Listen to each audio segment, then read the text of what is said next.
أعوذ بالله من الشيطان الرجيم بسم الله الرحمن الرحيم سورة النساء آیت نمبر 18. وليست التوبة للذين يعملون السيئات حتى إذا حضر أحدهم الموت قال إني تبت الآن ولا الذين يموتون وهم كفار أولئك أعتدنا لهم عذابا أليما. ترجمہ: توبہ کی قبولیت ان کے لیے نہیں جو برے کام کیے جاتے ہیں، یہاں تک کہ جب ان میں سے کسی پر موت کا وقت آ کھڑا ہوتا ہے تو وہ کہتا ہے کہ میں نے اب توبہ کر لی ہے، اور نہ ان کے لیے ہے جو کفر ہی کی حالت میں مر جاتے ہیں. ایسے لوگوں کے لیے تو ہم نے دکھ دینے والا عذاب تیار کر رکھا ہے. تفسیر: توبہ کے معنی پلٹنے اور رجوع کرنے کے ہیں. گناہ کے بعد بندے کا خدا سے توبہ کرنا یہ معنی رکھتا ہے کہ ایک غلام جو اپنے آقا کا نافرمان بن کر اس سے منہ پھیر گیا تھا اب اپنے کیے پر پشیمان ہے اور اطاعت و فرما برداری کی طرف پلٹ آیا ہے. اور خدا کی طرف سے بندے پر توبہ یہ معنی رکھتی ہے کہ غلام کی طرف سے مالک کے نظر عنایت جو پھر گئی تھی وہ اثر نو اس کی طرف منعطف ہو گئی. اللہ تعالیٰ اس آیت میں فرماتا ہے کہ میرے ہاں معافی صرف ان بندوں کے لیے ہے جو قصدن نہیں بلکہ نادانی کی بنا پر قصور کرتے ہیں، اور جب آنکھوں پر سے جہالت کا پردہ ہٹتا ہے تو شرمندہ ہو کر اپنے قصور کی معافی مانگ لیتے ہیں.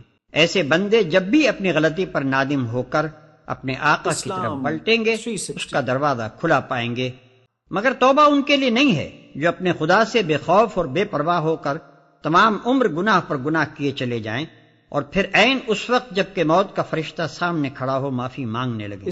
اسی مضمون کو نبی صلی اللہ علیہ وسلم نے ان الفاظ میں بیان فرمایا ہے کہ اللہ بندے کی توبہ بس اسی وقت تک قبول کرتا ہے جب تک کہ آثار موت شروع نہ ہو، کیونکہ امتحان کی مہلت جب پوری ہو گئی اور کتاب زندگی ختم ہو چکی تو اب پلٹنے کا کون سا موقع ہے. اسی طرح جب کوئی شخص کفر کی حالت میں دنیا سے رخصت ہو جائے اور دوسری زندگی کی سرحد میں داخل ہو کر اپنی آنکھوں سے دیکھ لے کہ معاملہ اس کے برعکس ہے جو وہ دنیا میں سمجھتا رہا تو اس وقت معافی مانگنے کا کوئی موقع نہیں ہے. آیت نمبر 19. يا أيها الذين آمنوا لا يحل لكم أن ترثوا النساء كرها ولا تعضلوهن لتذهبوا ببعض ما آتيتموهن إلا أن يأتين بفاحشة مبينة وعاشروهن بالمعروف فإن كرهتموهن فعسى أن تكرهوا شيئا ويجعل الله فيه خيرا كثيرا.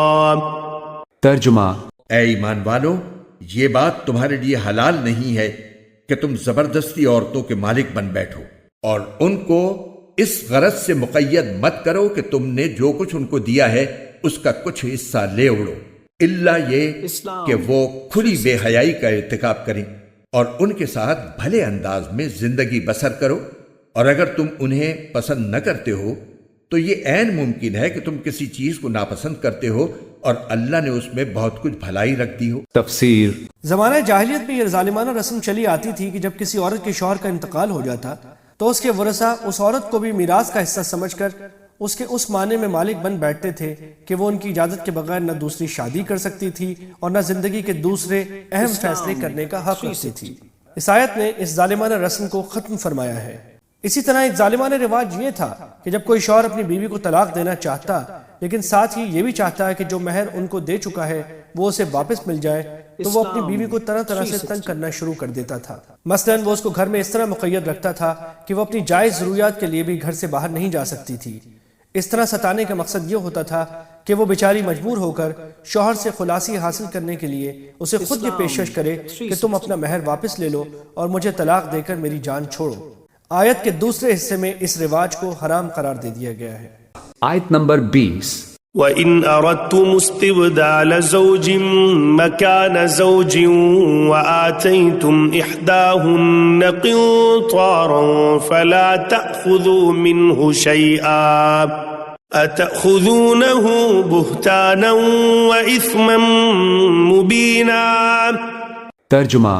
اور اگر تم ایک بیوی کے بدلے دوسری بیوی سے نکاح کرنا چاہتے ہو اور ان میں سے ایک کو ڈھیر سارا مہر دے چکے ہو تو اس میں سے کچھ واپس نہ لو.